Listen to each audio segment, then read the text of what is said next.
Tous et bienvenue dans cette partie de la formation. Nous arrivons bien à afficher les données concernant les articles et là, c'est déjà quelque chose de très bien. Maintenant, nous allons formater la date et pour cela, je vais vous inviter toujours à aller sur Packagist. Alors, Packagist, on va là-dessus et puis nous allons rechercher Esperosoft. Alors, voilà, Esperosoft, nous avons Number Format. On peut cliquer là-dessus ici.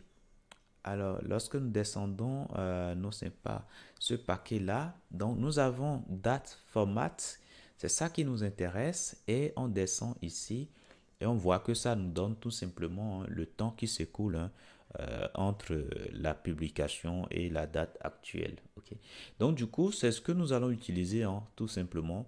Donc, nous allons regarder, on nous dit qu'il faudra l'installer. Donc, on va prendre ce code-là et nous irons ici au niveau de notre projet et nous allons tout simplement installer ça. Et après, nous revenons ici.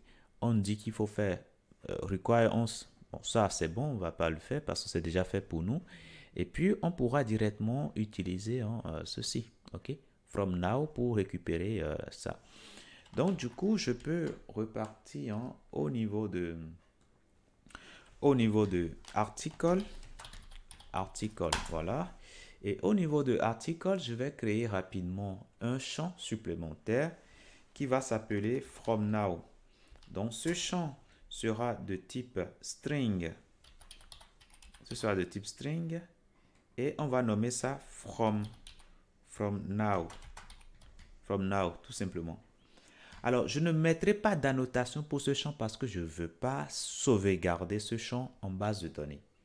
Je vais créer rapidement les getters et les setters. Donc, je fais ici, bon, juste un getter, tout simplement. Et du coup, je m'en vais au niveau de ce getter-là.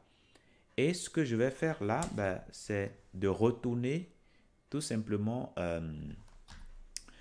Alors, je réduis tout ça. Ce que j'ai collé là-bas, ce que j'ai copié là-bas. Donc, date format. Voilà. Et donc, ici, à l'intérieur, nous allons indiquer la date. Donc, ce sera tout simplement this, et puis created at. Voilà, tout simplement. Et là, c'est bon. Alors là, il faut que je précise d'où vient date format. Donc, ça provient de... alors, il faut que je mette ça. Voilà, c'est importé correctement. OK, ça provient de Esperosoft date format. Donc là, c'est bon. Donc, désormais, comme sur la page index ici, je suis avec les articles, je peux récupérer alors from now,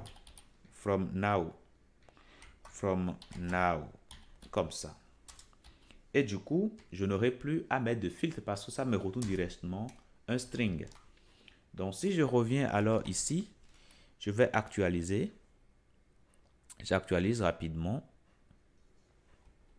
Et là, vous allez constater que ça me formate bien les dates. Et ça, c'est bien. Maintenant, après, je peux vouloir ça en anglais. Et là, dans ce cas, il faudra préciser ici ce paramètre-là. Sinon, par défaut, ça se met en français. Donc, si je veux ça en anglais, donc je dois aller préciser ça. Au niveau de mon article ici, j'irai totalement en bas, là. Et je vais préciser en deuxième paramètre ici que je veux ça en anglais. Alors, et là, c'est bon. Donc, le fait de mettre ce paramètre-là fera en sorte que on aura désormais le temps en anglais. Donc, 10 heures égaux, 5 heures égaux, etc. Donc, ça, c'est bien. Maintenant, l'idée, c'est de permettre à ce que lorsqu'on clique sur un élément, que ça nous dirige sur la page de présentation de l'article pour qu'on puisse lire l'article et aller vraiment en détail. Donc, du coup, je me permets, alors je reviens ici et j'irai au niveau de la page qui affiche. Au lieu de mettre un div, on va préférer un élément A et on va ajouter un href.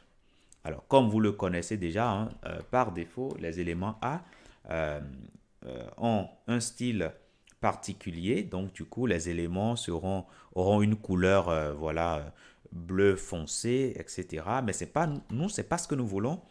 Donc, on peut aller directement au niveau de Home ici, ou plutôt au niveau de Index CSS.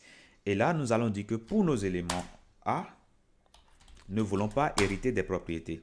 Donc, ici, je mettrai ici color inherit pour dire je ne veux pas hériter ces couleurs-là. Et après, test decoration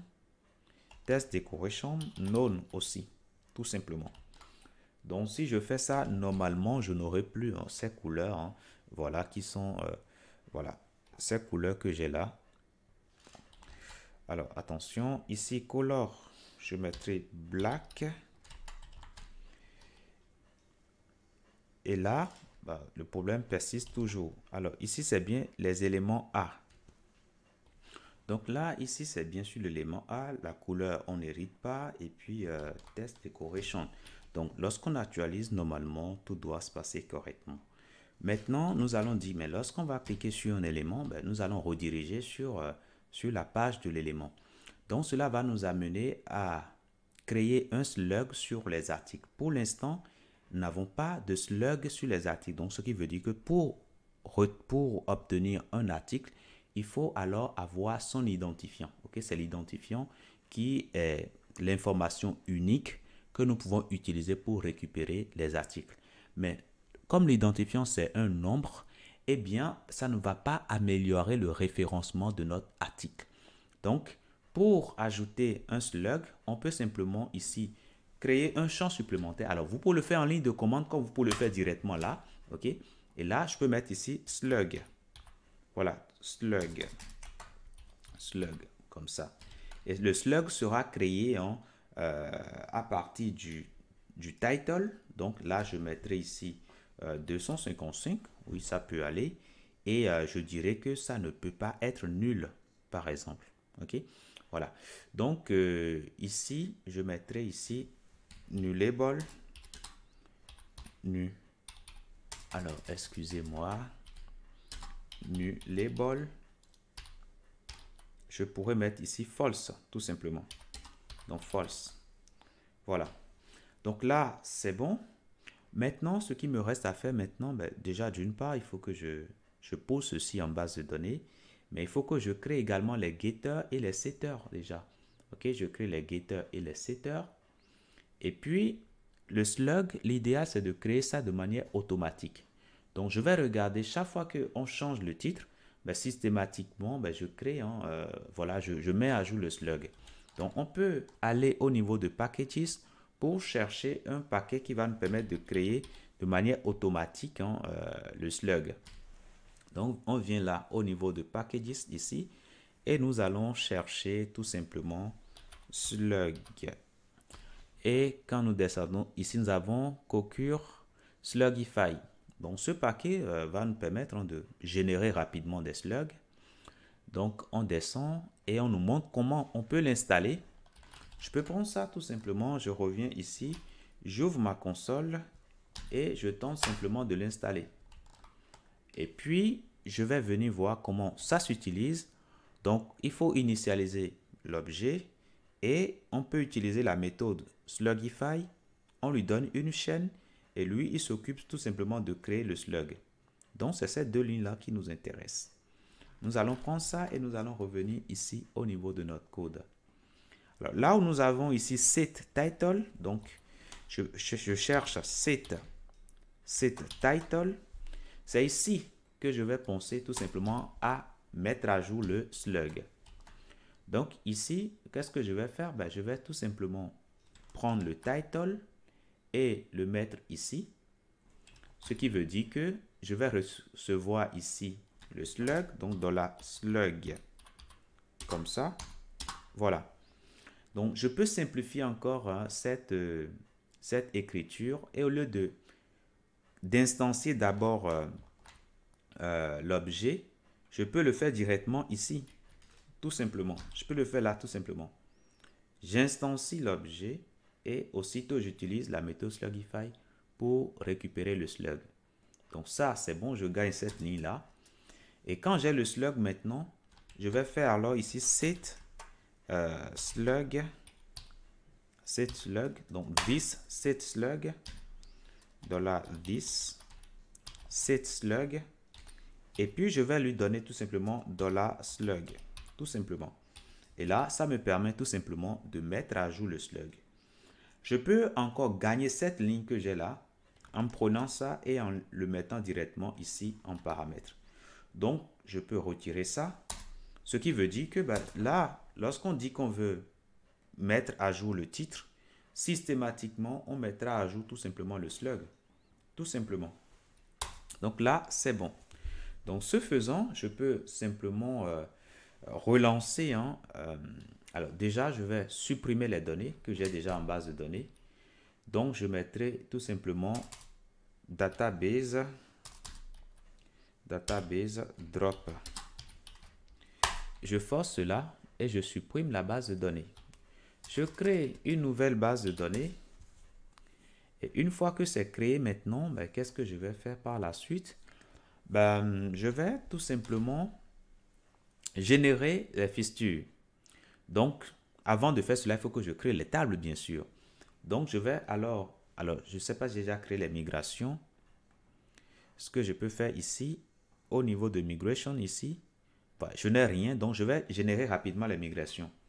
Donc, je vais utiliser make migration. Migration, tout simplement pour générer la migration. Et après ça, maintenant, migration, migrate. Alors, migration, voilà, migrate. La migration est poussée. Et maintenant, je vais à présent charger les fistures. Donc, fisture load. Et là, j'accepte. Et là, j'ai juste à patienter tout juste un tout petit peu. Et normalement, on aura les données qui seront créées. Et pour les articles, on doit avoir les slugs. Alors, la raison pour laquelle ça ne marche pas, c'est que nous n'avons pas à mettre de use pour indiquer la provenance. Donc, je viens de le faire. Je relance. Et là, on mettra yes. Et on aura juste à patienter. Donc, Slugify provient de Cocure, Slugify. Tout simplement. Donc là, c'est bon, c'est fait. Maintenant, une fois que cela est fait, maintenant, nous pouvons repartir au niveau de notre code index ici. Et là, on doit indiquer ici le chemin article slash. Et là, nous allons mettre tout simplement le slug. Donc, article.slug. Tout simplement. Donc, si je fais ça et je reviens ici, j'actualise.